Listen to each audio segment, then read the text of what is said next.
Lyle, how are you doing this holiday season? Pretty shitty. The cuckolding is upon me. Well, I may have just the thing to bring you some holiday cheer. What's that, Brandon? It's the sponsor of tonight's podcast, Fapcom's Super Street Fighter 2 Alpha Turbo Christmas LP album. Super Street Fighter 2 Alpha Turbo Christmas LP album? Yes, featuring songs such as Brazil's #1 hit, All Blanca Wants for Christmas is 2 Zangiefs. Wow! All Blanca want for Christmas is 2 Zangief, 2 Zangief, 2 Zangief. All Blanca want for Christmas is 2 Zangief. That's amazing. And who could forget Zangief's rendition of Red Christmas? I'm dreaming of a red Christmas, just like the one Stalin used to know, where the bloodshed glisten and children listen to hear executions in the snow. Wow, Brandon. Super Street Fighter 2 Alpha Turbo Christmas LP album certainly hurricane kicked the shit out of my infinite sadness. And it can be yours for only 6 easy payments of $666. Eternity.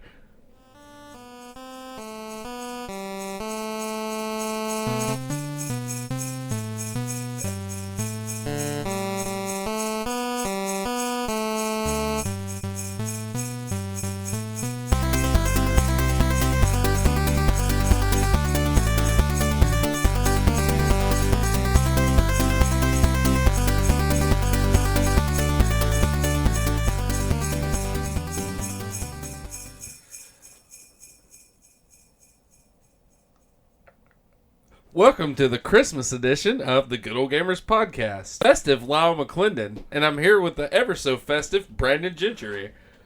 Go fuck yourself, everyone. I hope you Merry Christmas. Ah, how nice. Welcome back once again. We're doing our first annual Christmas episode this evening with you. It is December 22nd. We're only 3 days away from the big day. Yeah. So this is going to be pretty much a turnaround episode. You'll be hearing this pretty quickly after. I mean, this will come out before Christmas, right? Yep. So, yeah. You'll be hearing this pretty. Some of y'all 2 might days. be listening on Christmas Day, so Merry Christmas. Yeah. Merry Christmas from the Good Old Gamers Podcast. Yeah. We're here with you. We're going to kick off the festive episode, as we always do, with a little bit of news. Well, before we get to some news, Or you are want to discuss a few other things first? First, I guess we should have discussed this beforehand, but we're going to skip next week's recording and probably the one after that. Yeah. So we're going to have 2 We weeks could break. have discussed this beforehand. Yeah. This is all new to me, Brandon. Yeah. So lay this shit on me. This is news, technically. Well, we talked about To it me, once before, yeah. like a week or two ago, but yeah. I'm buying a car and moving, and it's holidays. I can't remember shit right Yeah, now. totally. So I guess we're going to take a 2-week break. Indeed. It's the holidays. Yep. I'm in the process of moving houses. Yeah. So, yes, there's going to be a break. We'll definitely be back, and we're going to be coming at y'all with kind of a new spin next year. We're going to be the same old good old gamers, but we're going to be a little more professional and just lively and Good happy. old Gamers 2.0. Yes. Goddamn. edition. Yes. That's quite a possibility. We're revamping some of our stuff and Yeah, a little more streamlined, a little more structure. entertaining. Yeah. It's just been me and Brandon have kind of fallen into a ethereal pit of darkness here in the past couple months. It's been hectic with everything going on, so we're refocusing, we're getting back on track, and hopefully the goal is we're going to bring you a much bigger, better, more badass podcast. Indeed. Way more laughs, way more information, the good things. Yes. So I guess it's that time for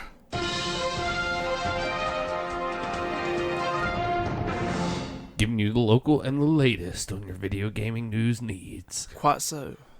It's actually not that news now because I prepared it for this weekend when we were going to record, and I haven't updated it. So We have postponed for about 3 to 4 days now. Yeah. But holidays, man. holidays indeed. I had Santa come visit my kids and all kinds of stuff. So Santa came and visited me as well.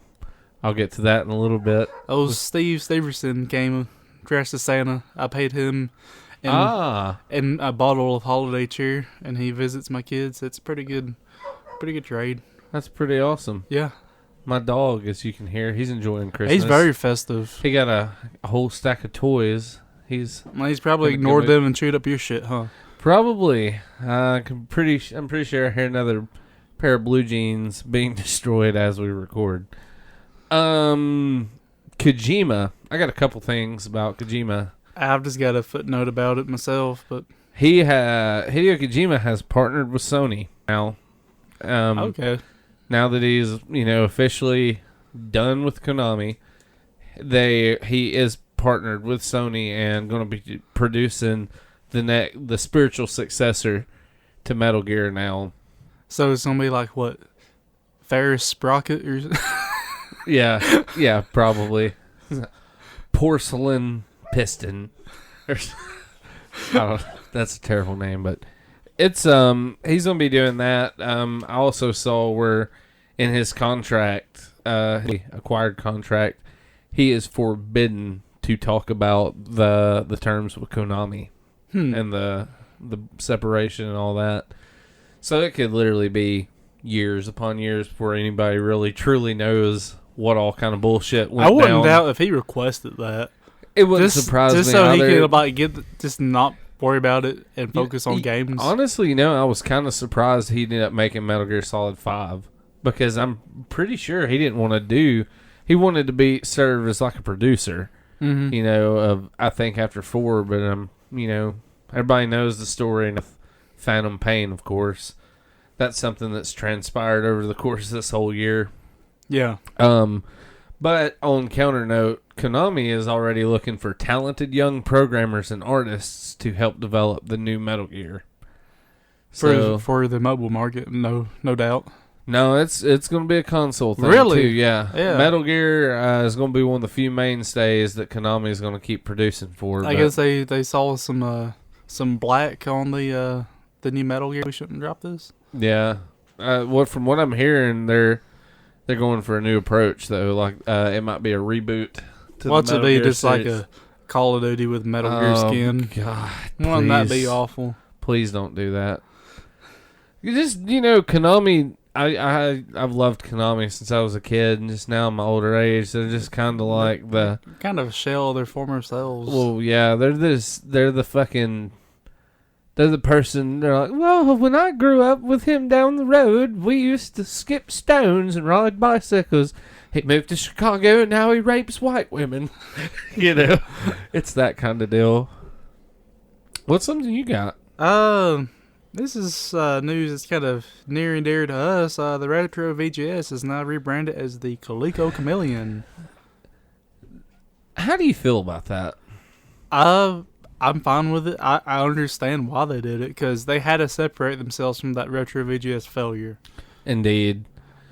That the Kickstarter, or not the Kickstarter, Indiegogo campaign, like there was such stigma around that when it failed.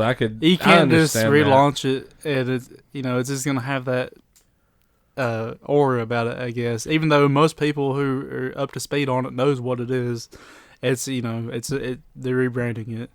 And I've also noticed that it has 4 USB ports instead of the 9 pins. Yeah, they dropped the and 9 honestly, pin.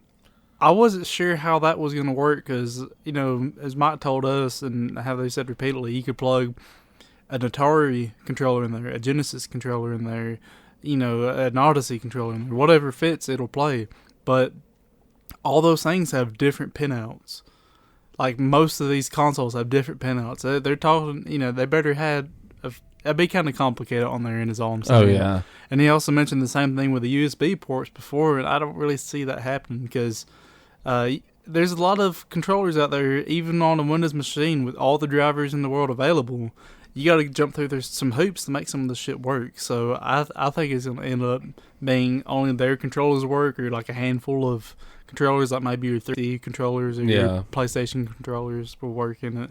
So I don't see it being this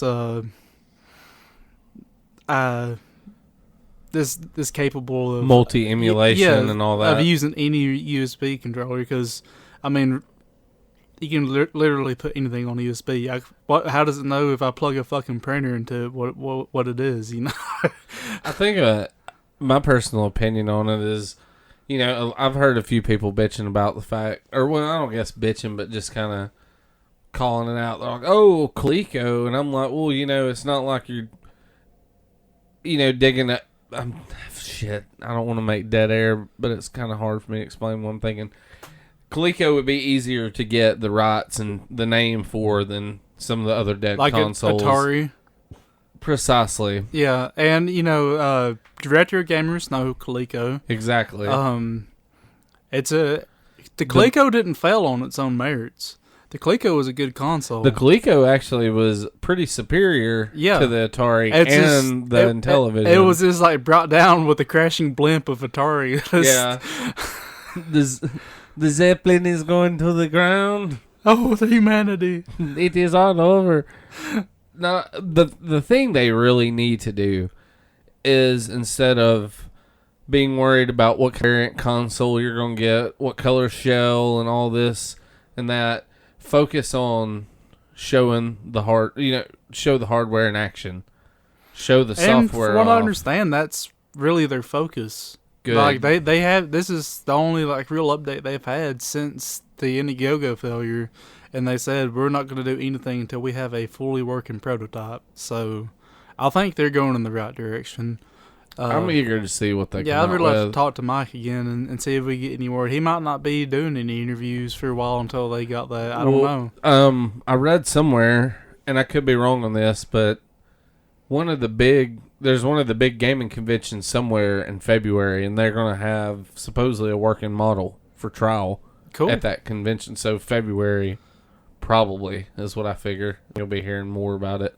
I mean, you'll hear stuff leading up to it, but you might actually get your first glimpse of the thing in action and actually be able to put your hands on it and try it out. Yeah. I need to actually look up what that convention is so we could... I mean, I don't think it's something we could go to, but... At least keep tabs on. Yeah, exactly. The only thing that I still worry about the now Coleco Chameleon is they're gonna have, for it to succeed, they're gonna have to have exclusives of some sort, good exclusives, because you know they need that game that's gonna be the fucking the go-to getter for that console to make you want to buy that console. They need a Mario or a Halo, you know, it's something that people identify with that console. They don't need to set the price point at $300 if possible. I know it's that going to be up there. I know that Mike said they were working on reducing the price, so maybe we're looking at a $200 console. That's more feasible. Yeah. I just, you know, even me being the retro gamer that I am, and loving retro games and shit, it would just be really hard for me to fork that much for a retro-based console for what I could go buy a PlayStation 4 for. Yeah, and I mean, or a PC. Build a cheap PC and it'll play everything that the VGS could. You know, I hate to say that negatively about it because I really like the concept and I really hope that it succeeds. But they're gonna have some kind of exclusive thing to get the gamers. Like the collectors, they're already sold. They need to get gamers though, because collectors are few and far between. It's a very niche market, and they're gonna have to appeal a little wider to see, you know, to get their profits in the black. Basically. Oh yeah, you can't sell to just one target group of gamers. You gotta reach all of them. Yeah. And you know, maybe they could find some up and coming developers who don't really have a name for themselves yet, but are capable of producing a good game. You never know. That Songbringer, man. Yeah, you know, Songbringer is gonna be multi-platform, but Songbringer. Oh yeah. I about fucked my words up and was gonna say, oh, that could be that killer app for that, but yeah, it's multi-platform. Yeah, still, could be fun as fuck to play on there. Oh yeah, I would. I'm fine if it comes out for that. If the VGS or the Chameleon becomes a thing, the Songbringer hits it. I'm getting it just because of our history with it. You know. Oh yeah, definitely. Is that all you had on that? Yeah, I was gonna say that's really all I got on that because there's no other updates. Square Enix wants to know if you would rather play Final Fantasy 15 or Persona 5 more. Because I think they're kind of figuring out which one they're going to localize first. Oh. And they're asking the people. I just seen that earlier scrolling through some feeds. I don't know. I'm Square Enix is almost kind of dead to me at this point. They've made some great games in the past, but Rocket League hit $50 million finally. I saw that, which is for an indie game. That's a shit ton yeah, of it's a cheddar. shit ton. Yeah, It's like Minecraft I don't level. think they expected it at all to take off like that, but it's a fun fucking game. I'm What pretty else can you excited say? that it's coming to Xbox One. I'm going to own it. Yeah, maybe we can finally play together. Today, there's been as of today, December 22nd, there's been a trend going around saying that a Dreamcast 2 is in the works. Yeah, I saw that. Like, I read a brief article on it on my lunch break. I'm like, I don't know about this because the details on it sounded kind of sketchy, and I guess it's turned out to be not really a hoax, but this is a bad rumor. Yeah, it's I'm pretty sure a bad rumor. I seen a thing on Kotaku where they pretty much debunked it, from what I gather. I mean, I would love to see Sega back in the game again because I love the Dreamcast so much. It's of modern consoles, it's my favorite one. I guess you could say disc-based consoles. The Dreamcast is my favorite. The Dreamcast was great. That's going to be in topic tonight. That was a Christmas gift in the year of 1999, and it was quite a piece of hardware. There's still a lot of shit. I'm getting geared up because I'm ready for us to do the Shenmue episode. And I've kind of been psyching myself up to start playing. I was going to suggest that we play that on our 2-week break. Maybe we can come back with a good Shenmue episode. I want to try to play through the game. I think I might could do it in about a week, maybe. Oh my God, there's just so many fucking people to talk to. Yeah. What do you want from me? So many doors with no one home. Yeah. There's no one home. They must be at work today. So many capsule toys to collect. I used all my aunts or my grandma, whoever the lady is that gives you your daily yen. Yeah. I blow that shit on capsule toys and just come home and chill my lazy ass around the house, watch it snow. Yep. I'm not a good Ryu. I saw is that his name? that Bayonetta is coming to the Smash Bros. On Wii U. I did see that as well. Which that's a game I'm planning on getting soon because it looks like a pretty awesome like beat 'em up / hack and slash type game. Cloud's for the Wii been U. released as of now. Yeah. He's a badass on there. And I don't know 100%. The article I read said Bayonetta is the last DLC character. It is. That is it. Well, that's good because I don't want them to keep adding DLC characters to this fucker because I don't know, whenever we do Game Fest, we're either going to have all consoles with all DLC characters or ban DLC characters.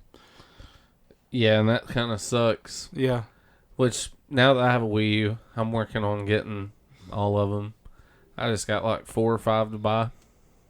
Gotta buy them all. Fuck. Now, all the news we've discussed so far is pretty good. I guess I'm not opposed for starting maybe a news segment where we have good news and then we have wretched, shitty news. Like, I have some wretched, shitty news to close out my part of the news segment. Call of Duty and Destiny are both getting microtransactions. Don't affect me. So Don't. yeah. You fuckers have it coming. Yeah. You've been milked for all your cash so far. Prepare for it. It's coming. You're gonna spend all your money buying virtual ammo when you should be buying up all the real ammo. You're gonna respawn in 2 minutes. Would you like to pay 99 cents to respawn now? Hell yeah! What a deal! Would you like a slightly better gun than yours for $350? One time special, 50% off. You can get this gun for $1.49. Double XP, 99 cents today only. Or you could unlock it with 3 months of in-game play. You can buy a whole another copy of this game for no absolute reason today, only for $29.99. Somebody be like, "Fuck, that's a deal." Yeah. Don't even need it. And then some more bummer news. It's kind of movie related. Resident Evil, the final chapter, has been filming for a while, and they've had a couple accidents on set the past couple weeks. Is there a zombie outbreak? No, not as of yet. Stunt lady Olivia Jackson was injured in a big ordeal on set and ended up having to have her arm amputated. No shit. Yeah. And then yesterday, That's pretty brutal. 34-year-old stuntman named Ricardo Cornelius, they were moving a Hummer for a scene on a mobile platform, and the platform tilted, and the fucking Hummer fell on him and killed him. Wow. So, Resident Evil, the final chapter, sounds like a cursed movie to work on. What's it ends up being they hire like Macaulay Culkin just to Home Alone all these people just to hype up the movie. Speaking of which, have you seen a video that's trending with Macaulay Culkin? No, I've seen that it's trending, but I didn't watch it. It's actually pretty fucking hilarious. Is it? Just when he's describing the burglars, he's like having a nervous breakdown. He's like, they didn't even curse and calling me shit like fucking louse and stuff like that. It's pretty funny. The only other news I had, which isn't huge news, but it's a bit of news that I kind of like. There's Earthbound skin coming to Mario Maker. It's Nice. It's in Japan as of now, and it's probably gonna hit US. I'll talk about Mario Maker later since it's kind of in our Christmas subject. But yeah, that's it for news. Nice. This just in, Lyle is stuffing his fat face with some cream cheese on a cracker.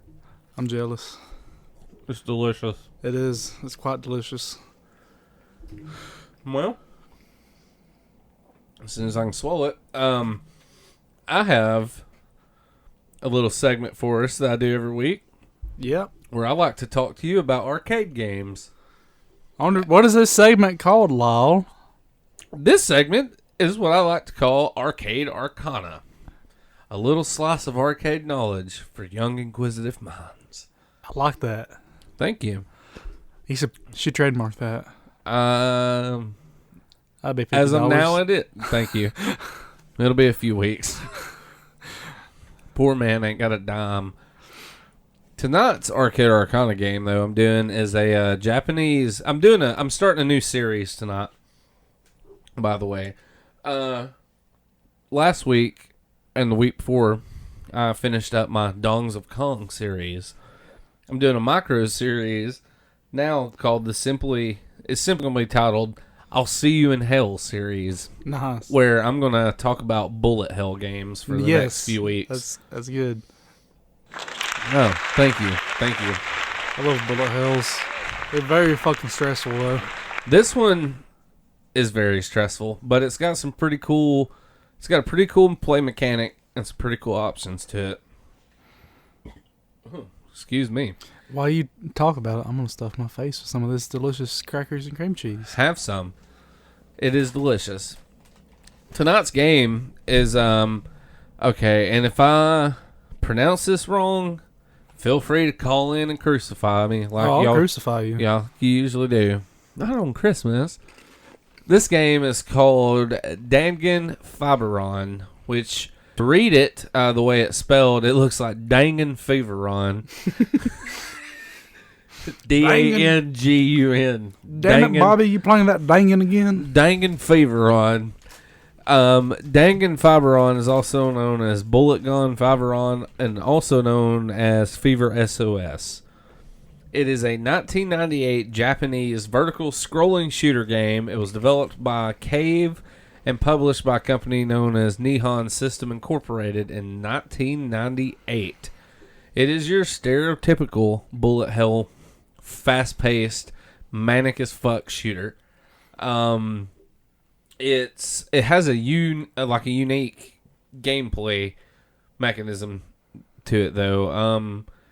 They call it the capture scoring system. Oh, and one thing I want to point out before I get in this, one thing that makes this game unique is the entire soundtrack is disco. Nice. And which is, that's a weird choice for a game like this. But There's John Travolta in it. yeah, with that Saturday Night Fever.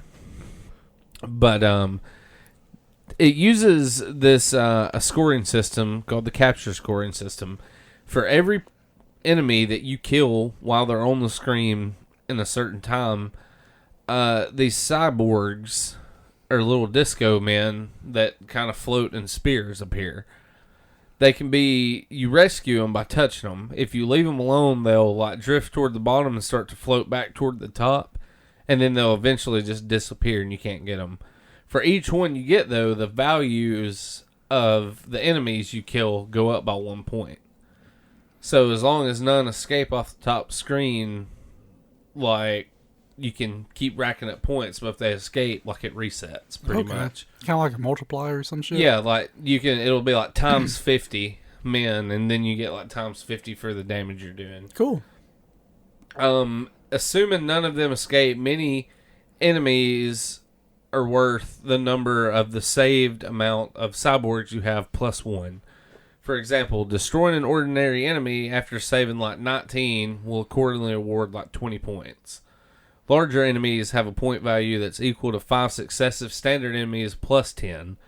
Downing one such enemy after having captured 49 cyborgs bestows like 50 plus 51 plus 52 plus 53 plus 54 for like 260 points.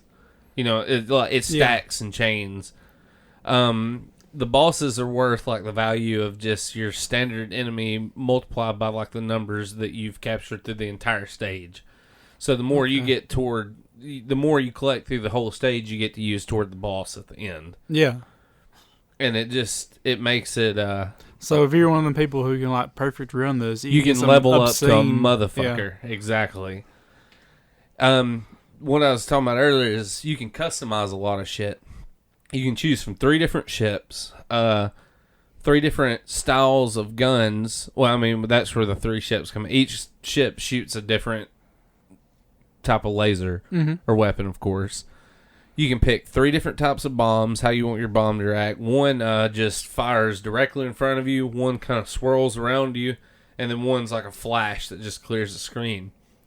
And then you can pick the speed you want your ship to maneuver at. 1 being the slowest, 4 being like chaotic. Yeah. And then the game starts, and as in other bullet hells, so does your fucking spikes and blood pressure. Like, I want to ask, does it suffer from the same thing as a lot of other bullet hells where you have a screen full of power-ups that you don't want? Like you avoid because they'll make you weaker? No, to be fair, I've only made it to about I'm not 100% sure how many levels in it, but I've only made it to like the 5th level. And from what I've seen, it's all just P power-ups. And it's kind of the more you collect, the more bullets you shoot kind of deal. Cool.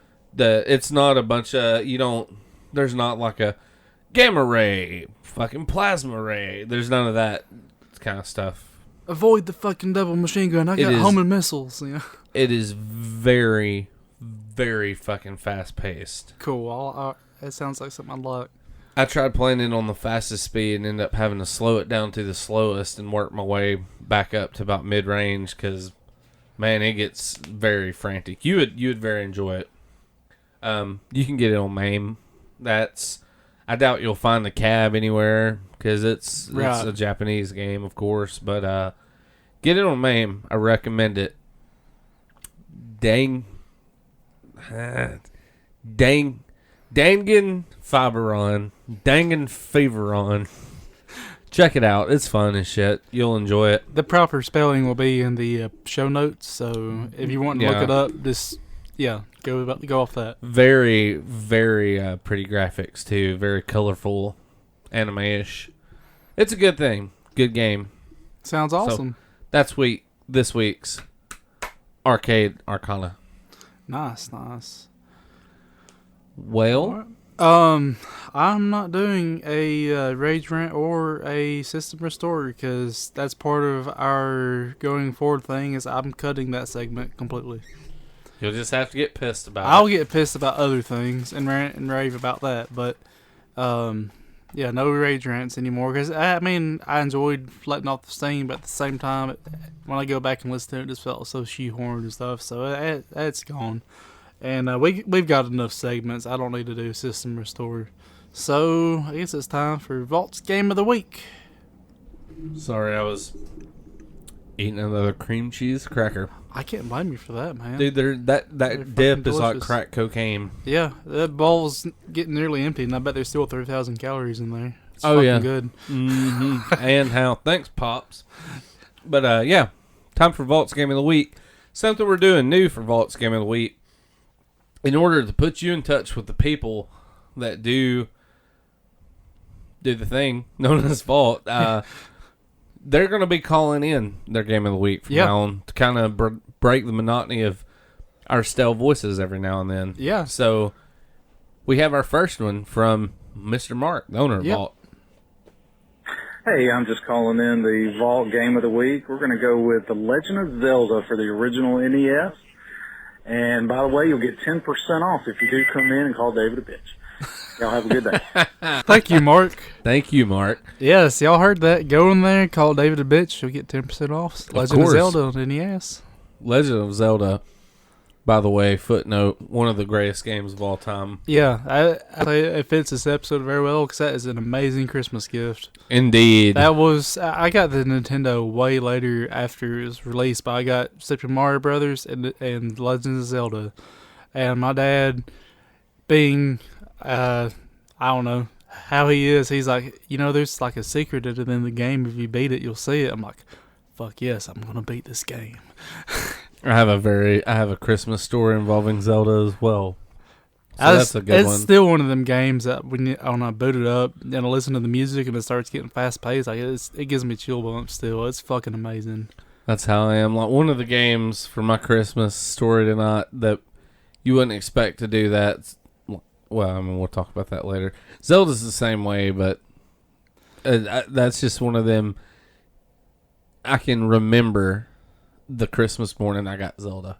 Yeah. That kind of deal. Yeah. But we'll Zelda. get into that. So Such a damn good game and very groundbreaking for its time. I mean, what other games before it really did what it did so smoothly? And it was kind of meta too because you had the map. I mean, you had a few games like was it Montezuma's Revenge and something like that. They kind of did somewhat the same thing.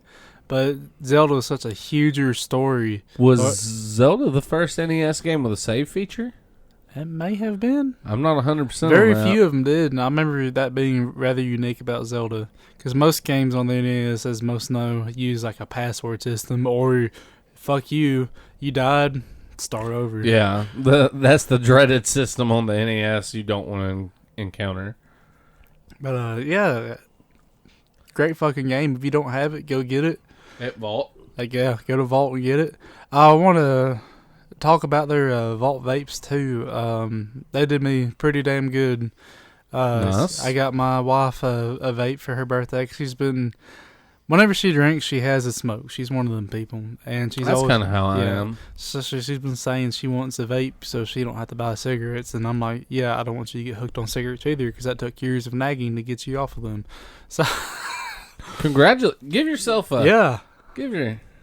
Yeah. Give yourself one. So hell, I was there. I went in. I'm like, hey, Indeed, I did see you I there. need a vape. I don't know anything about this shit. Hooked me up, and Heath there told me about. He showed me all the ropes. Let me try a bunch of stuff. Even put up with me being a dumbass and spilled a little bit of juice. So sorry about that, Heath. I think he'll forgive you. He explained it to me like the idiot that I am, because I am an idiot when it comes to that. And yeah, they did me right. I got my little e-cig and some juice and a gift card to give my wife. They do gift cards there, by the way. Only Just in time for Christmas. this is not for Christmas. So yeah, by the time you hear this, it's really gonna be too late to go get your loved one a vape at Vault Vapes. But while you're trying to pick up the pieces of your broken marriage, you might want to stop by there and get yourself a vape to smooth things over. Indeed. They'll do you right, man. Any video game needs they got everything from Atari 2600 all the way up to Xbox One, PlayStation 4. You name it, they got it. If they don't have it, they can get it for you. That's right. They're cool people to deal with. Hell, they'll probably they'll let you just come hang out if you want to. And I want to give them It's better if you buy something. a thank but you again for donating some stuff Indeed. to us for what we tried to do for Christmas. We ended up helping 4 families out with the video game consoles to give to kids for Christmas. So I was aiming for 5, didn't quite hit it, but that's 4 families. better than nothing. Yep. And we're very appreciative of what y'all have done. Yeah. So thank big you very thanks much, to Vault.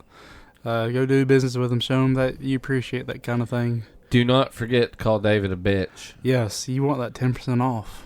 If you look him dead in the eyes and just call him a bitch, I'm pretty sure, like, he goes in the back and cries. And then you can just kind of fall him back there and badger him and be like, quit being a bitch. Bitch. Yeah. It multiplies if you can successfully chain 6 bitches together. You'll just get. I mean, you don't get 60% off. You still get 10% off, but you get bragging rights for like a year. He's not just a bitch. He's one bitch to rule them all. Yeah, To bring them together and bind them in darkness. he's the alpha bitch. So go see the legendary level 32 bitch up at Vault known as David. Nah, he'll do you right. He's really handy Yeah, at he's fixing a good guy. consoles. If you got a broken console, or you just got your kids a new console and they're little fuckheads like all kids are, and they break it immediately. David can hook you up with that. Yeah. He's a good guy. We say everything in good spirits. Yeah. It's Christmas time, so we're not going to give He him too laughs much at hell. it just as much as we do. But So. seriously, call him a bitch. Yeah, 10% But- off. Yeah. Only at Vault Games. Get some money. Or save some money. Give them some money. Yeah. But, yeah. So we, I guess we're going to talk about the meat, the Christmas dinner of this evening. Aren't we? Fucking humbug. That's just how I want to start Christmas. By goddamn humbug. As of now, like, childhood Christmases, great. Adult Christmases, fucking humbug. I'm not doing it. I'm not having a good holiday season. I did order that Super Street Fighter 2 Christmas album LP Turbo Alpha Zeta. I don't remember which edition I ordered. There's like 19. Yeah. But I ordered me a copy of it. I think the one you got has slightly less bugs. Hopefully. Yeah. It sounded pretty fucking amazing though. It did. I'm pretty excited to hear it. It's going to brighten my season up. Yeah. My Christmas stories are filled to the brim with video games. And mine are few and far between. So. I kind of want to let you start so people don't think that I'm just a spoiled fucking brat bastard of a person. Well, in my childhood, I technically only got 2 systems for Christmas. Dreamcast was kind of close, but I got it before Christmas. It was kind of a Christmas gift before Christmas, but I got it. I used to think I got it at Christmas because my memory from my past is really fuzzy because I kind of puffed on a lot of grass. Devil's lettuce. Yeah. So especially around the age that the Dreamcast came out, I was kind of a bastard and I did that thing a lot. But yeah, the reason why I know I didn't get the Dreamcast for Christmas because I remember subscribing to the Dreamcast magazine and getting issue 1, which was before December. So. Yeah. Anyways, my first system, as I mentioned, was the Nintendo. I actually got the Nintendo and the Game Boy on that same Christmas, which is Damn.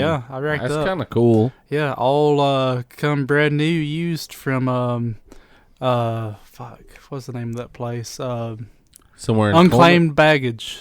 Oh, shit. So I remember pulling the stickers off of them. Some kid's loss is your game. Yeah, some kid's Christmas was ruined. Mine was created. That's Kylo Ren. Yeah. Spoiler alert. Yes, I'm the reason that Napoleon Dynamite's Darth Vader now. Marilyn Manson's spooky kids cruising the galaxy.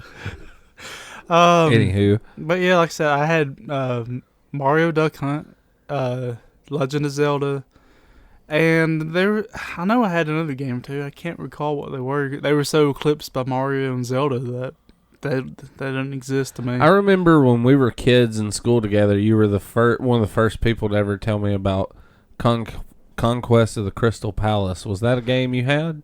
I think so. I think so. So I've always remembered you were the only person that I ever heard talk about it And you remember when the Super Saver in Valmont used to rent games? Yeah. I rented it from there, I remember. Nice. Back in the day. Yes, the day. I miss it. The day. Yeah, what a feeling to open that shit on Christmas morning, though, right, man? Yeah. Like, yep. 2 for 1, especially. I remember pretty much devote my entire day to getting past the first dungeon on The Legend of Zelda, that fucking dragon. Now I like just fucking blow through it like nothing, but back then I was like, oh my god, this game is impossible. The goddamn Triceratops, the dongos that you had is that right? Is that the dongos you gotta feed the bombs to? I think so. Those were so perplexing to me as a child. Yeah. See, go ahead. I'm sorry. I absolutely hated the little spinny sand things. What the hell are those called? The fucking little pancakes that they pop up out of the sand and like they're spinning. They look like they had some spikes on top of them or some shit. Oh yeah. I know what you're talking about, but I don't know. Those and the water people that shot. I was thinking of locks for some reason. And the hands in the first dungeon. Fuck those things. Yeah, the things, from the Addams Family, that just pull you to the beginning of the dungeon. They're the classic Nintendo go back to the beginning of the level hand. Yeah, those things were bastards, but last time I played through Zelda, they still got me a couple times. Yeah, they're fucking assholes. Well, they just randomly kinda appear, and if you get too close to a wall and don't pay no attention, this bam, they got you. Yeah, and I think it dealt damage to you too, didn't it? Pretty sure it took a heart or two. Shit, I can't remember. Either way, it sucked. Yeah. But yeah, Zelda is awesome. I remember seeing the map. I was like, oh my god, the map. There's no telling what's hidden where. And I remember going around to spaces on it. I remember going around to every fucking bush trying to set it on fire or push it, things like that. That's what I love about those games. Even I guess the new ones are still like that. I haven't played a new one in quite a while. I need to buy Skyward Sword now that I have a Wii U. Skyward Sword is the only game that I'm like, I have every other Zelda except for Skyward Sword. I need to get it. But yeah, I miss that in games. There's most RPGs, your action adventure games, spoon feed so much shit to you. Zelda did not do that by any stretch of the imagination. No, he got spoon fed a wooden sword at the beginning. My grandpa is the first person. I never beat Zelda when I was a kid. I had to, I didn't register it till I was a little older. I mean, I could get far into it, but never. I remember being stuck at like the 7th or 8th dungeon forever because I cleared it out, didn't know what to do. Like I could get to him and hear the boss, didn't know how to get to it.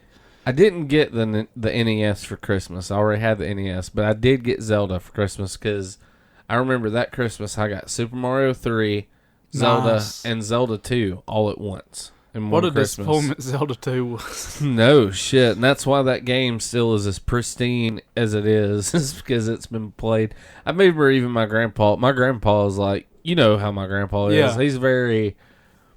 He's a very traditional Southern man. He won't curse in front of a woman, he's polite, but that's one of the first times I've ever heard him say fuck. So I heard him just be like, this is some stupid fucking stuff. And I just remember him being like, I'm sorry you had to hear me say that. But I'm like, no, Zelda 2 is a bunch of bullfuck. I understand completely. Yeah, I remember I knew nothing about it because Nintendo powers were out of my reach except for those rare times where I could get away from my parents at the grocery store. Yeah. I still hadn't beaten Zelda at that point. I was far from it, I believe. And then went to the gas station and Zelda 2 was there. It's like, oh my god, I have to rent this. And you took it right the fuck back, didn't you? I never rented it again. That was the last time I played that game. Some 20 plus years ago. I remember my grandpa started playing Zelda the Christmas I got it, and he did not beat it until I was like in 2nd grade. But he did beat it. And that was on his own. No tips, none of that shit. I wish I could find it. For the life of me, though, I have no idea where it's at. It kind of got lost when my grandparents moved. But I had my original Zelda map. And you know how it had the blank squares on it? My grandpa took his ink pen and went through and filled in the squares with each screen. Nice. Like that meticulous of, detail and shit. Yeah. Looks like the maps in the front of Lord of the Rings novels. Like, Yeah, exactly. and here's the Windy Hills. Don't go down there. You'll fall off the face of the earth. Oh, man. I've gotten so many consoles. All of my consoles basically have came from Christmas. My most fun one is getting my SNES. Yeah. I remember the house we lived in. I got the pictures in there on the counter still. Like, that's one of my most fun memories. I didn't get it at launch, but I got an SNES. I had Super Scope 6 right when it came out. I got it that same Christmas. And I'm not 100% sure, but I kind of want to say I think I had Mario Paint, but I could be 100% wrong on that. That was 25 years ago. Yeah. So, but I remember getting that Super Nintendo, man, and I don't even know where I got mine first. I know it was not a Christmas gift. that's my first console I remember getting for Christmas. I think I may have picked it up at a yard sale by badgering my grandma to death or something. I don't remember really, but it was fine getting it nonetheless. But yeah, except for the Nintendo 64 and the Dreamcast, I was always behind on the consoles, at least by 6 months or so, or in a lot of cases years, like in the NES, as far as that's concerned. But yeah. Super Nintendo's fucking amazing. My favorite cartridge console. Mine too, by far. There's still the games I do remember. I got Sim City for Christmas. Great fucking And game. thought I would hate. I remember being a kid and just being like, man, this is kind of boring. But like I watched my grandpa play it, and that was another game that my grandpa's ridiculously good at any game he plays. You can get on his fucking Harvest Moon file, and his money and crops and everything's maxed out, and he's already fucking Harvest Master and all that shit. But I watched him play, and like still this day, like that, the music to the opening of SimCity, I could walk around and just listen to that shit just because SimCity, that game holds such a special place in my heart. And I remember sitting in my room, I guess that Christmas day or maybe the day after, and firing that game up and just kind of finally being like, okay, let's try this out. That whole And not liking it first, but it soon grew on me. that trio of games that they released on SNES. F-Zero was the other one too. There's SimCity, Sim Earth, and Sim Ant. Sim Ant was fucking Yes. wonderful. I played all those games so fucking much as a kid. I loved those games. And SimCity 2000 though, port however, Not for that SNES, great. stay the fuck away from. Yeah. I remember at first playing 2000. I was like, oh, this looks a lot newer, and it had a bunch of new features, but overall it wasn't that great. It's a lot real slow and real Yes. clunky, man. Especially as you build up a big city, Painfully it crawls the fuck down. Oh, and just a side note for the earlier, Legend of Zelda was the very first home console game with an internal battery save function. Nice. So cool. Score 1 point for us for being right. The SNES was the first console I got. I guess the second Before we one. venture too far, don't we have a fan story we should share? Oh yes, Let me find it real yes quick. we do on my page, don't we? I do believe so. Yeah, Maybe. we do. From Nathan. I was Yeah. gonna get Nathan on here. I completely. Thank you for reminding me of that. Let me see. It's the holiday season. I stay drunk pretty much when I'm not at work. Yeah, that's the best way to do it. Keep on drinking. It helps. Okay, I think I We found don't it. we don't condone this to you underage yeah. kids. Nathan Earl says, getting my first NES for Christmas when I was 6. It's the only thing video game wise I've ever got for Christmas. Mainly because my brother is 10 years older than me and already owned the system, so I just played his. I wish I could find the picture of me opening it. I think there's a lot of kids that were like that just got the hand-me-downs. Oh yeah, I mean, But still, what's something badass to get? You can give me used Nintendo shit all day long. I won't Fucking complain. Fucking right, man. I don't give a shit if it's worth money or not. Just the nostalgia, man. Like that's the Christmas when you're a child is amazing. Yeah. For the most part. I mean, some people are more fortunate than others, unfortunately, but Or fortunately. or Whatever. fortunately, yeah, but like it. Yeah, I didn't mean to sound like a dick just then, but Whichever way. it sucks as an adult to me. Like, there's just you got all these gadgets and shit come out. There's just nothing that captures that feeling of like during the Nintendo heydays of like Christmas. You know what I mean? Like, and to be honest, I never ask for anything anymore, and I'm like, my wife's like, oh, I got to get you something. I'm like, just get me some socks because I can never find any in the morning. Like, that's who I've become. I told him I've like, become sock dad. Emma got me a Wii U for Christmas, which I'm thankful for, but all I asked for, I was like, I kind of need some work boots. And I'm like, I don't want to sound like one of those shitty Facebook, oh, my husband works too much memes. I'm just like, seriously, I need some work boots. Yeah. Mine about had it. Hey, a good pair of work boots makes a fucking difference. It makes the money if you can go get your nails done and shit. We'll talk about that later, though. Yeah.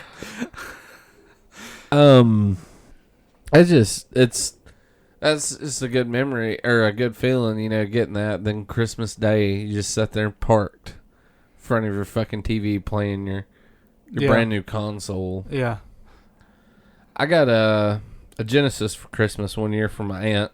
Nice. And I ended up she bought me a Sega Genesis with Aladdin, Nice. RoboCop vs. Terminator, Super Street Fighter 2 Championship Edition, and I had Sonic 2. You fucking racked up. I got pretty lucky that year. That was fucking gold. I was like I said, I was a spoiled kid, I guess. My grandparents got a Nomad for Christmas one year.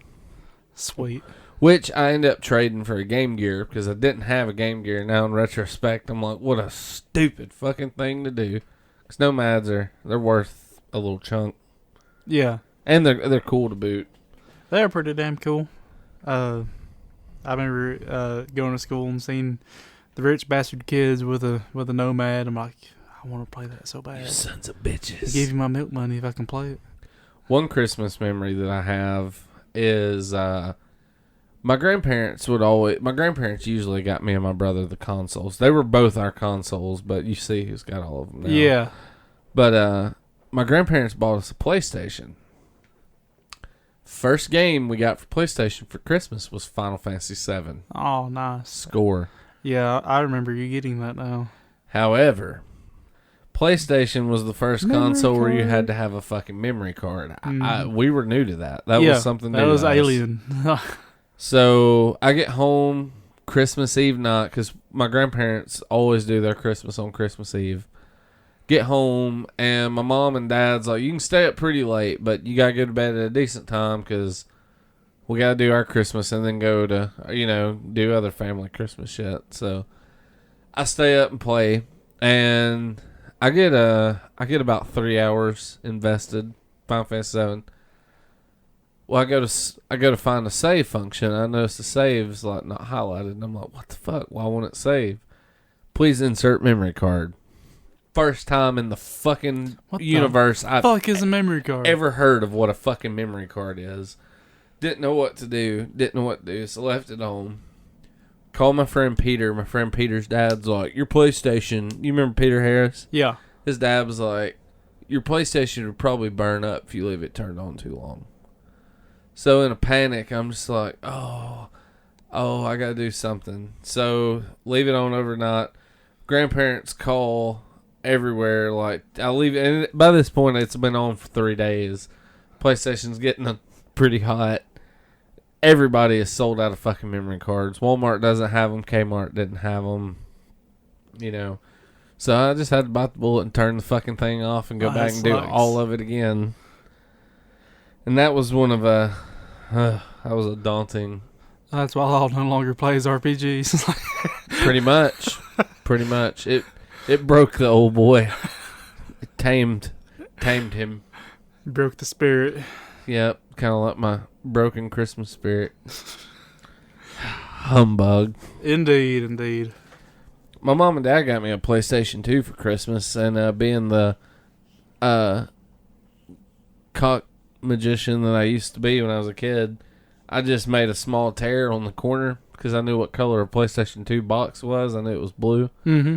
I just seen the blue and was like, getting ready to get those PlayStation 2 games. And then I consider it a Christmas gift. You actually gave me a copy of Grand Theft Auto 3. That was where my misfortune was your fortune. No, I was promised a PlayStation 2 for Christmas. I was like, okay, I'm getting GTA 3. And I bought it with my own money, and then it fell through. I'm like, God damn it. I know you're just like, hey, you want a copy of GTA 3? And I'm like, are you serious? I'm like, yeah, I'll give it to you. Come get it. And I'm like, fuck yeah.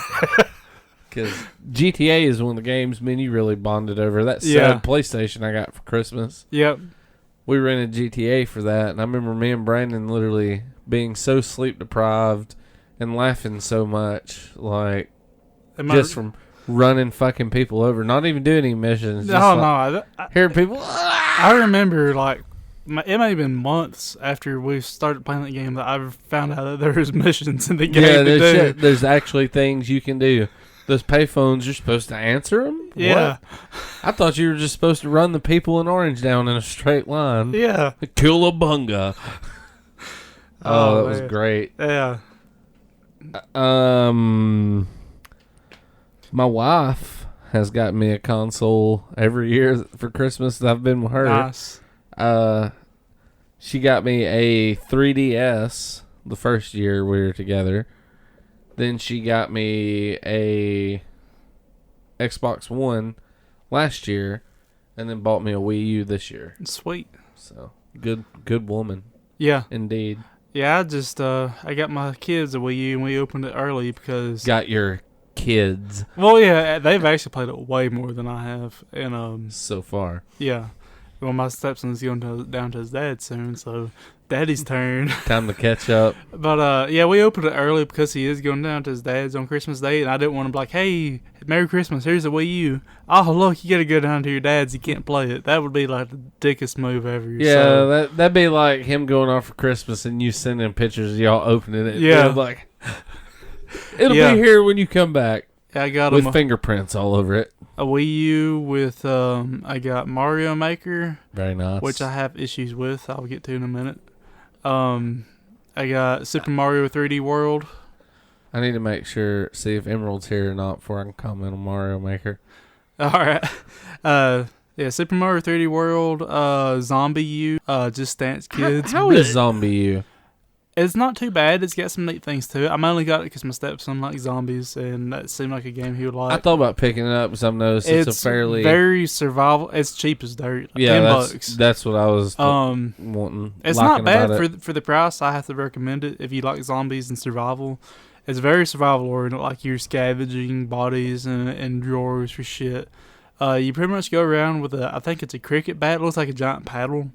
Nice. And you're in London, and there's zombies around. They can kill you pretty fucking quick. Like, even if you got nearly full health, all it takes is for them to actually bite you, and you die. Bummer. Save points are very few and far between, and you're kind of a random person doing missions for this guy called the Prepper or something like that. Basically, a psycho who was prepping for the apocalypse and was right. He's like the one dude's like, I actually invested my $45,000 skillfully. Yeah. But one really cool thing about the game is when you die, your character becomes a zombie and you start as a new character and you can go kill your old character and get your shit back. Oh, that's kind of cool. And it uses the gamepad in a neat way. Like, you use it, you can pull it up to, like, head height and look around with it and scan the area for, like, loot and zombies and shit. So it's pretty damn cool for a $10 game. I'll end up picking that up then. I've been very curious about it since I got mine. I mean, for the money, you can't go wrong with it. Nice. What else did we get? I got Just Dance Kids mainly for my daughter, and luckily she doesn't care that much about it. So I'm like, yes. Nice. She's taken a lot to Super Mario 3D World, which just makes me so happy that she's getting into a real game. That's like a game I'm going to pick up here soon. It's pretty good. The difficulty is way lower for a Mario game. It's not near as difficult as, say, Mario 64. Still real fun, though. You can get it for $30 on eBay, Nintendo's official auction account. They sell refurbished ones, which are just as good as a brand new one. $30, can't go wrong with that. Oh, nice. I also got us this eShop card because I had to get Fast Racing Neo. I haven't picked it up yet, but I'm fixing to get it. Highly recommend. It's $15. I really don't know what games I have other than Splatoon and Smash Brothers. Those are part of my... Those are on our pre-installed like yours. Only complaint I have about that is they are digital only, and they take up half of your fucking hard drive. Yeah. But luckily the Wii U is nice, and Nintendo is nice in that they didn't force you to buy the proprietary bullshit hard drives. Like, you can just throw a thumb drive in the back of it. Yeah, or it's still got the SD card slot on it too. You SD can throw card. in a big ass SD card on it. Yep. So very upgradable for rather cheap. Upgradable. Yeah. Let's see. I wanted to talk about my issues with Mario Maker. I'm pretty sure I have a comment on Mario Maker, but I'm not supposed to know that. Okay. I got games I can't have access to. I've told I can't get till Christmas, so I am confined to Smash 4 and Splatoon, which I'm not a... That's a good I'm game. not a... Splatoon is wonderful. Yeah. I thought that'd be a piece of shit, but I really dig it. That's pretty fun. Anyways, what's your beef with Mario Maker? Two main beefs. One's minor. One's quite major so far. Minor and major. Minor beef is when you start Mario Maker, you're very limited on what you can do. You gotta unlock shit, right? Over the course of 10 days. There's nothing you can do. Literal, like, days? Yes. Once a day, you get new shit unlocked. Nothing you can do can speed it up. You just wait. So, like, my stepson started making levels, and he's like, I want to put Bowser here. I'm like, well, I don't have Bowser yet. What can I do? Well, sorry, Toby. You got to wait like 4 more days because this is done. I don't know. I can't do anything about it. I say that's minor because once the 10 days is up, it's no longer an issue. Yeah. Still dumb, but, yeah, it's temporary. The major issue is the downloadable levels that you can get from other people. It's hard to find good levels. Because it has a very simplistic grading system to where, like, basically people give it a star, and so the levels with the most stars get to the top of the list. The only other way you can find levels is there's like a up and coming section. Yeah. There's I think new section, so you can see all the new shit coming through, and then you can look for specific creators. All the shit that with highest rated stuff is extremely gimmicky bullshit levels that aren't Mario levels.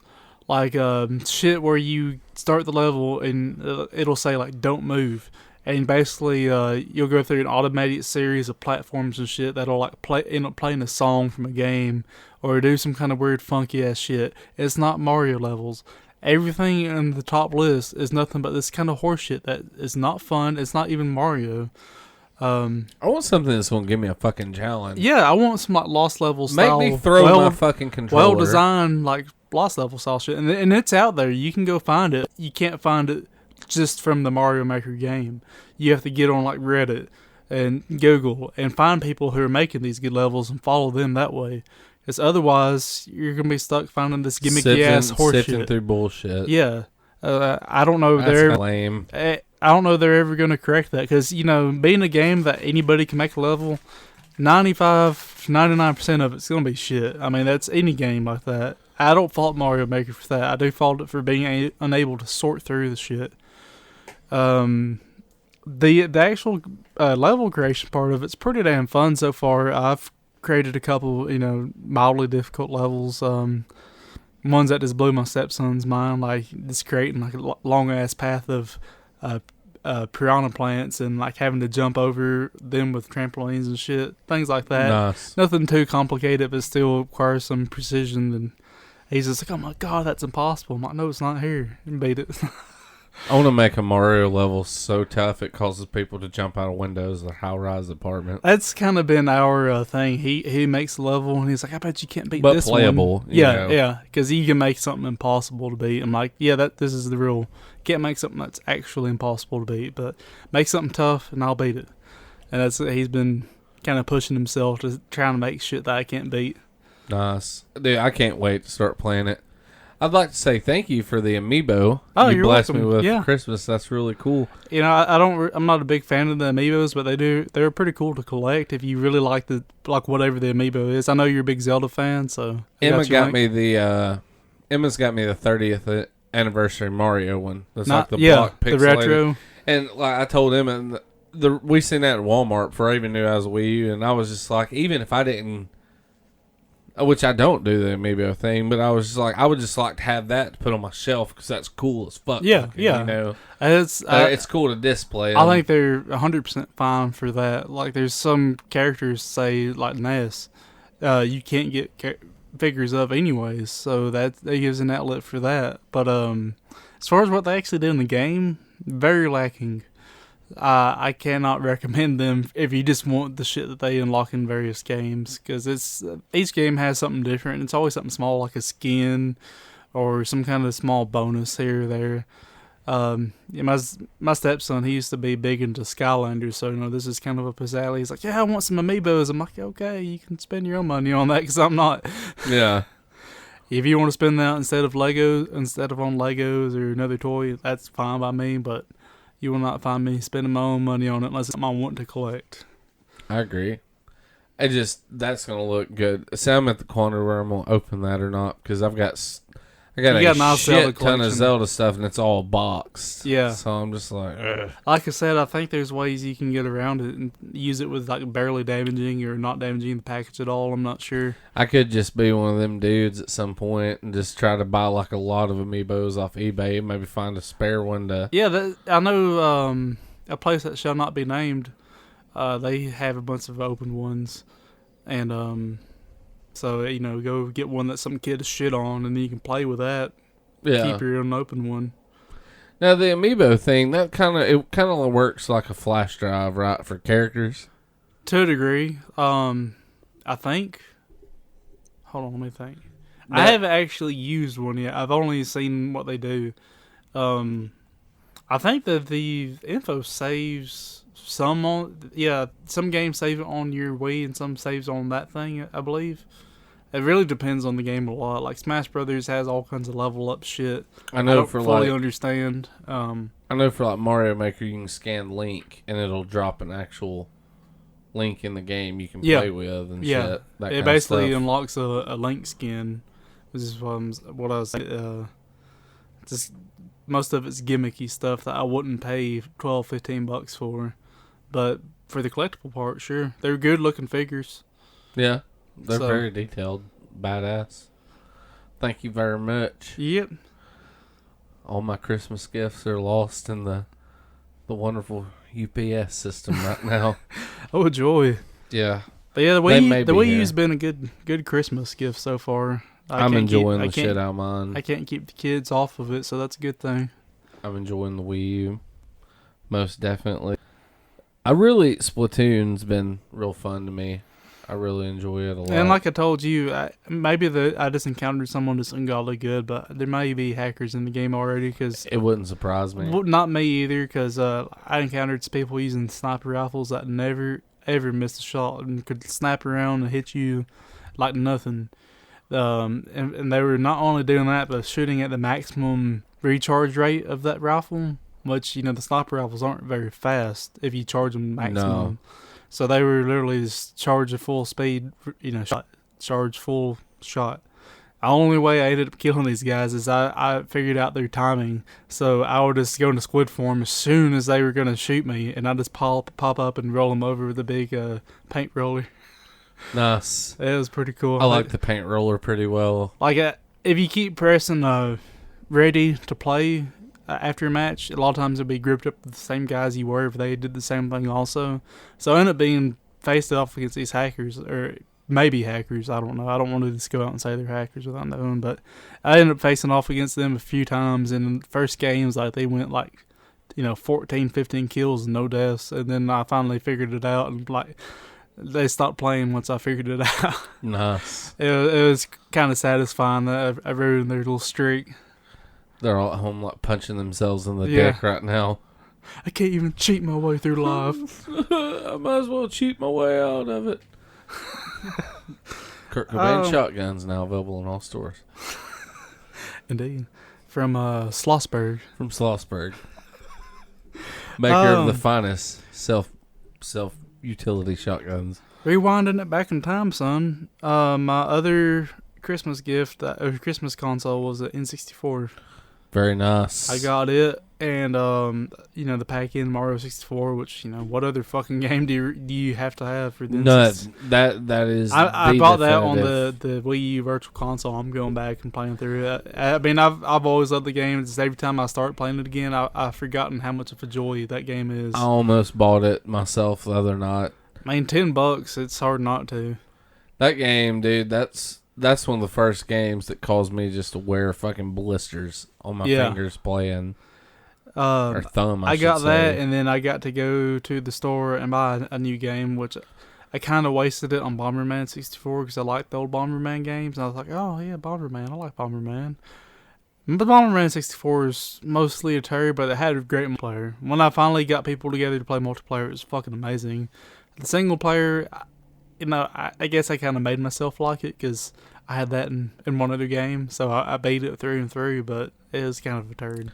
Bomberman 64 caused me to get ridiculed pretty hard one time, so Did I'm it? just like, fuck that game. How did that happen? A certain name that will not be named that you and I knew, his parents bought him 2 copies of Zelda Ocarina of Time in gold. I think I might know. And he was talking about wanting to trade one off. Mr. KG by chance? Yeah. Okay. And I was desperate. What a doucher. And what a fucking doucher. I was desperate to want that thing though, and he was like, well, I might trade it off. And all I had to offer extra N64 game wise was Bomberman 64 and Chameleon Twist. And he pretty much told me to take my games and shove them up my ass and go die at death. Like, long story short. I did manage to talk him into trading some shitty football game I ended up with and some Wheels and Deals for Mario 64, so I was like, yeah. Very nice. Karma, bitch. Very nice. He's probably still an asshole if I'd have to imagine. Probably. But anywho, I gotta go to the side. I can keep my Bomberman 64 and Chameleon Twist now, you fuck. That's in the next game I'm getting on the eShop is Ocarina.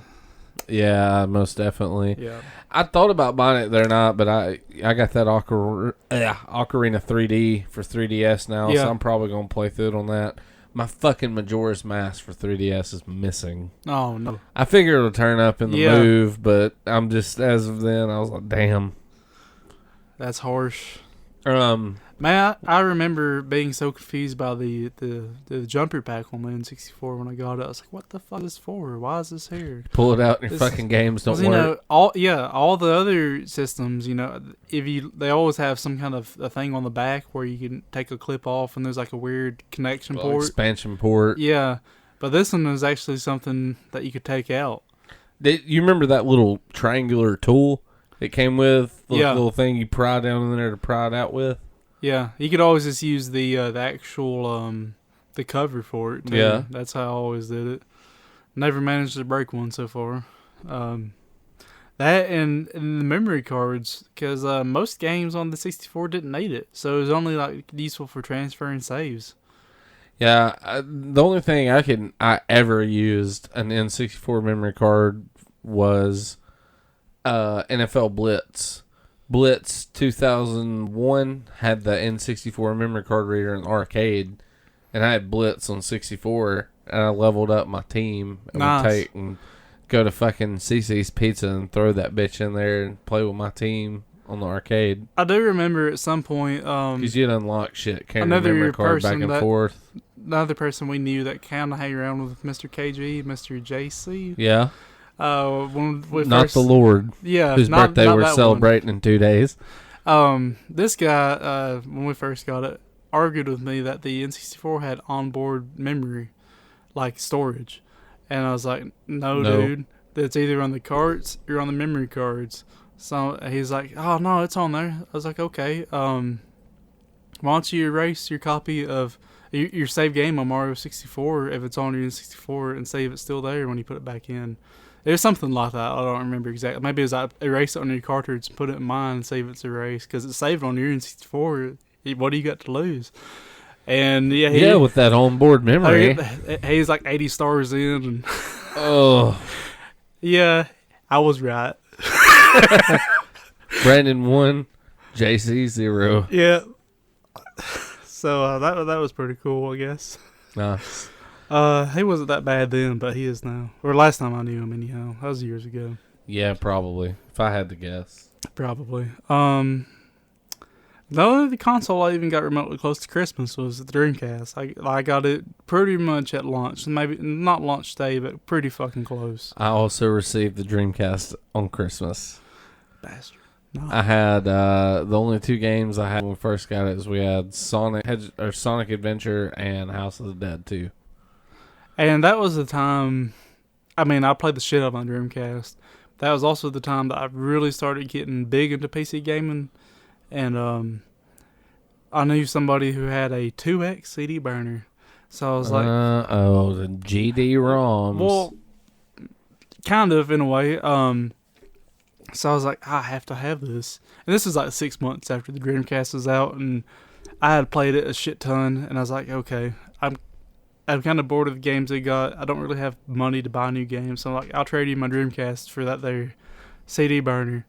And he's like, okay, I did it. And I got it, and I started reading around online, and I'm like, what did I do? What did I do? No. So I ended up doing some wheeling and dealing and getting them back and using them both in conjunction and taking down the Sega Empire. But you're the reason Sega only makes fucking games now. Yeah. But, yeah, that was kind of a mistake on my part that ended up working out in my favor. Not in Sega's favor, unfortunately. I was the Luke to their Death Star. Use the Force, Brandon. Only at 2X. Via protons. Only by the Memorex brand. Poor Sega. Brandon, Sega's like, you go fuck yourself. Yeah. Brandon Gentry. Sorry, guys. I was a broke kid. You wouldn't have got money out of me anyways. Like, I was a done customer then. Brandon was one of the only people that actually played Choo Choo Rocket online on the Dreamcast, I think. I was dreadful at it, but I did it. Choo Choo Rocket was pretty badass. What? My mind was blown when I was like, you mean you're playing your Dreamcast on the internet? Yeah. And you're like, yeah. I was just like, mind blown. You know what? I did more than play online games on the Dreamcast is I got into IRC chats. So you could do that. And I'd never had the keyboard, so like I'd be chatting with people at a rate of 1 word a minute. Going back and forth with a little joystick, picking, hunting and pecking on the on-screen keyboard. Very nice. Yeah. Very painful, but very nice. Yeah. Those were the only consoles I got on Christmas. Well, pretty damn awesome list, though. Christmas has been good. Yeah. Video game wise. That's for something me. I've done for my kids is I want them to have more memorable Christmases. And the past few Christmases for my stepson, what I do is I'd be like, here's $200 or $300. Let's go to Toys R Us, go nuts. Because, that's fucking awesome. Oh, yeah. And a couple small things so he'd have something to open. But that was the bulk of his gift, a few $100 at Toys R Us. This year I gave him the choice of a Wii U and a tablet or something like that, or money. And he went with the Wii U, and I'm kind of happy he did. Nice. I bet you are. Yeah, I am. I don't know. Christmas in our house is kind of odd. We do Santa, but I've told my kids that Santa's pretend. So, like, yeah. I work with told me he listens to this. So hi, Cass. Hello. He's like, yeah, it's kind of fucked that you tell your kids it's pretend and then have them come to your house. I'm like, yeah, it is, ain't it? But see, it's not man's cross-dressing. When they were younger, I explained, hey, this is pretend. You can pretend if you want to. That's fine. We'll do it. And I'm not reminding them every other that day like Santa's not real. You better not believe. Yeah. I just explained the one time, and You let them develop my what they get stepson from kind it. of never went for it. My daughter's big into it, so I'm like, we'll do it. It makes you Christmas, so that's all I care about. Oh, yeah. I'm just not comfortable lying to my kids about stuff like that, so I had to at least address that. Oh, yeah, definitely, man. It's nothing wrong with that. Yeah. But yeah, that about wraps up all my Christmas stuff. I mean, I've got my stepson like a computer and DS and stuff like that for Christmases in the past, but I can't really speak to those experiences too much. Yeah. Those are more his to speak to. Maybe when he gets old enough to come on as a guest, which would be really weird. Dude, we'll be on episode like 300 and something by Yes. then. We've been doing this podcast for 10 years and nothing's changed. Yeah, That's about all my we've gone Christmas from 4 fans to 6. Fuck yeah. At that rate, we'll be on top in no time. We'll be approximately 78 years old when we first fucking finally find success.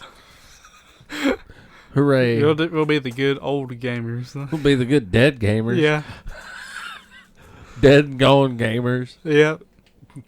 Be like Geriatric gamers. RIPgamers.com. Oh.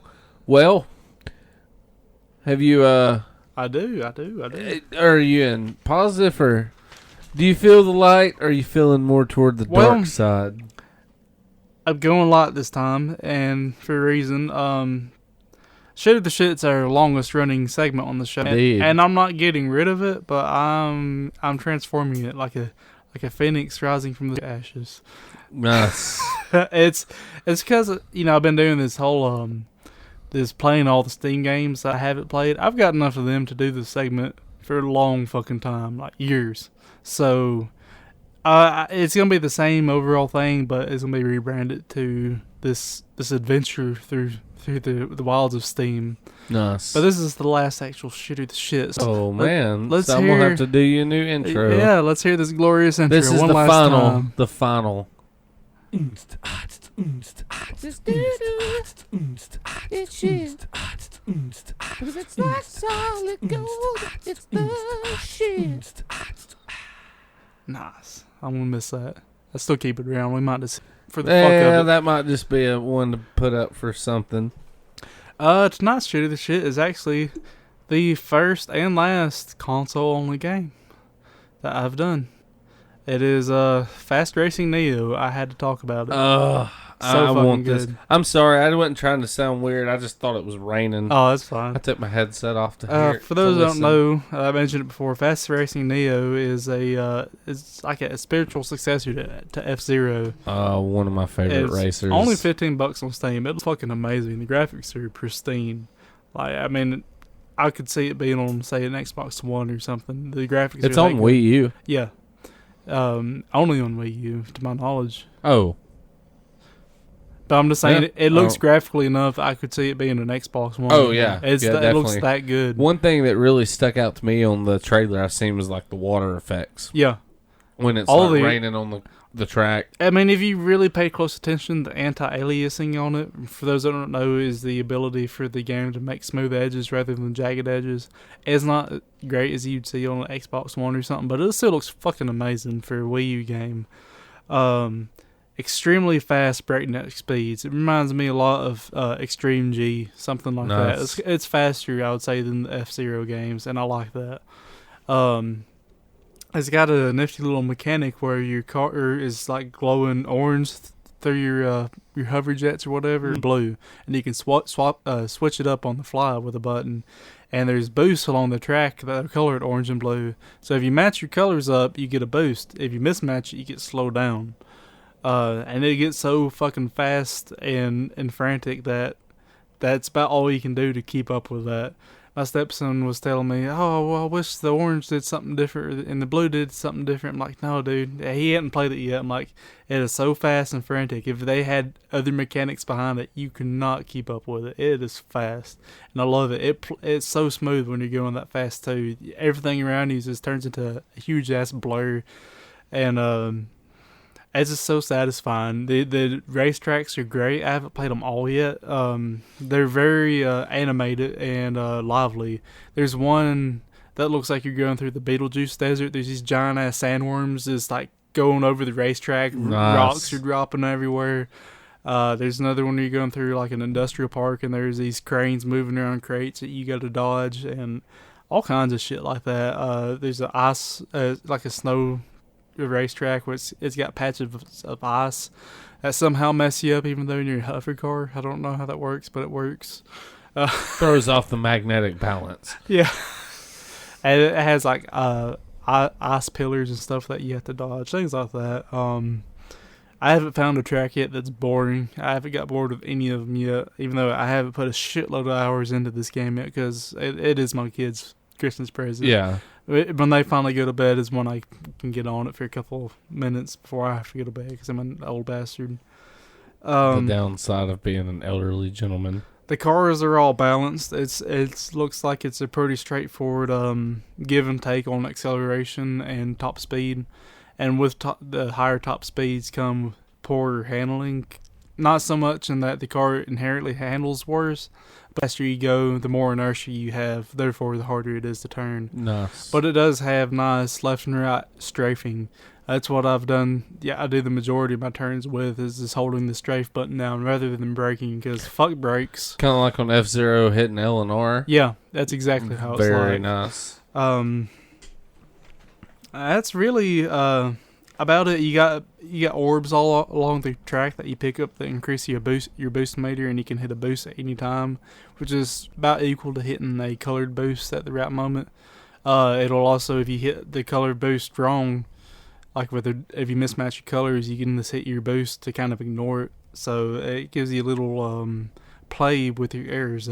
So I really have to recommend Fast Racing Neo on the Wii U. It is the shit. Very nice. So the final share of the shit was the shit. It is the shit.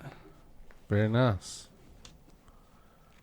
I guess it's time to get into some calls, isn't it? Yep, we got one call tonight. You want to play the chime so everybody knows?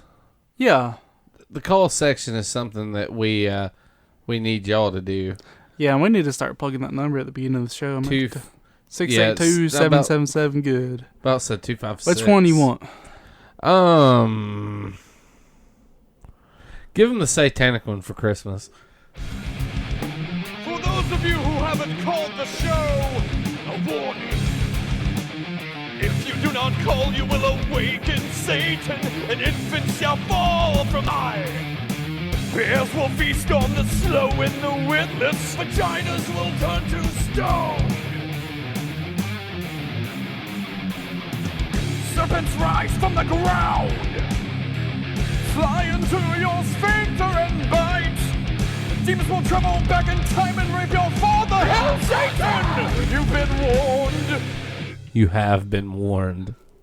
I recall the quality of it's kind of sketchy, but I think the guy's name is Maximilian, and he has some issues with some things we got wrong on our Star Wars episode. We made some errors. Here we go. Hey guys, Maximilian here from the road. I did listen to your Star Wars episode, and I had a couple issues to break up with it. You see, the first issue is during one of your poorly executed jokes, you mentioned that Boba Fett was the one who had all the clones made of him, when in fact it was actually Jango Fett. Now I'll forget that. That's kind of a common novice mistake there.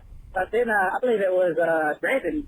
Yeah, Brandon. He went on to say that Chewbacca nearly killed Han Solo over a game of chess. But it was clearly C-3PO, who Chewbacca they're quite hasty with. So I don't mean to talk too much, Philip, but if you're gonna make a podcast about a sensitive subject such as Star Wars, you gotta get your facts straight. And Brandon, you can go fuck yourself, buddy. I will. Well, he's not your buddy, guy. And we ain't your guy, friend. I didn't realize we had fans in Canada. I didn't either. That's awesome, though. You should ship us some maple syrup because we would be delighted to eat it. Yeah, we'll correct our Star Wars mistakes. Just next time, though, grow a pair of nuts and don't use a fucking chipmunk fucking voice changer. Call us. Either that or grow some nuts. Yeah. You won't have that problem with your voice anymore. But thanks for calling. Yeah. We're sorry we got that wrong. We're really sorry that we got facts about the prequels wrong. Those were our favorite movies out of them all. And we're sorry. Yep. But anyway, we are sorry. If you want to call in, call berate bullshit us. on us, berate us, tell me to go fuck myself. 682-777-GOOD is the number to do it. We encourage that sort of thing. There's probably not another line on the planet that you can call in and just call us and tell us about how you really feel about anything. You don't even have to tell us about video games, but just rant to us. We might put it on there. Hell, you drunk? You want some smokes? Call that number and be like this bitch about how you can't go get smokes because you're drunk. Fuck it. Yeah, that's fine. We've all been there. We are your vent. Indeed. Look at us like the psychiatrists of the podcast world. Yeah, we are. The video game podcast world. Anywho, as always, you can find us at Good Old Gamers Podcast on Facebook. Yep. You can find us at goodoldgamers.com. At Good Old Gamers on Twitter. Yes, we're on Twitter. Google. Twitter's up in the game. We're on Google Plus now. We're on Google Plus. That's a very rocky start because how many people use Google Plus? Not many, but we're there. YouTube, Good Old Gamers Podcast on YouTube, Stitchers, iTunes, all that good stuff. Yep. You can find us. We're worldwide. Yep. Email us do it. podcast at goodoldgamers.com. Any of that, you can use our contact form on our website if you'd rather do that. We've had a few comments coming through there before. Yeah. One thing we are going to talk about that I just kind of want to bring to light, just to give everybody a heads up, because it's not going to be some sort of competition or none of that kind of shit, but just me and Brandon are possibly, like he mentioned earlier, we're going to take the next little bit off. We're doing some major restructuring. Some bigger things coming. We may be looking to add some people to a crew/team to make our podcast bigger. So, if you are interested in wasting some time with us, let us know why you think you'd be a good candidate. That'd be something good. Do you want to go ahead and name like what we are expecting or like position, I guess? Like a more of like a producer producer type thing. Yeah. Especially once we get into the YouTube game or / live streaming, someone else to handle like the soundboard and stuff. So we can focus help on with video editing. Yeah, video editing, any of that stuff. So I mean, no experience is needed. You just have to be dependable, willing to learn, and able to get along with us. Yes. Which isn't that hard to do. Yeah. We can't always record every single weekend or set day. Like this week we had to reschedule because life happens. Yep, life's a thing. And if not for me, it isn't. If shit happens and you just can't make it, that's fine every now and then. But the thing is, we need someone dependable. So if you think you got what it takes, just let us know because it's not a bad gig. You get to drink booze and talk video games, and then usually afterwards we hang out and play video games. Mm-hmm. So it's not a bad ordeal at all. Not one bit. But anyways, from us to you, have a Merry Christmas. Yep, see you in Enjoy 2016, folks. We will be coming back at you in 2016 as Good Old Gamers 2.0. God damn. I don't know about all that, but we'll be coming back.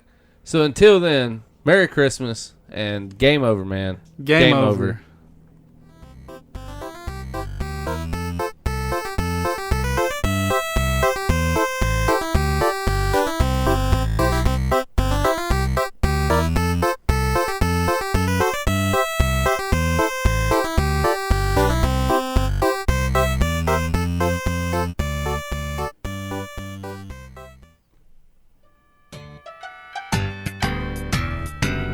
Blanca want for Christmas is do Zangief. Oh, Blanca want for Christmas is do Zangief.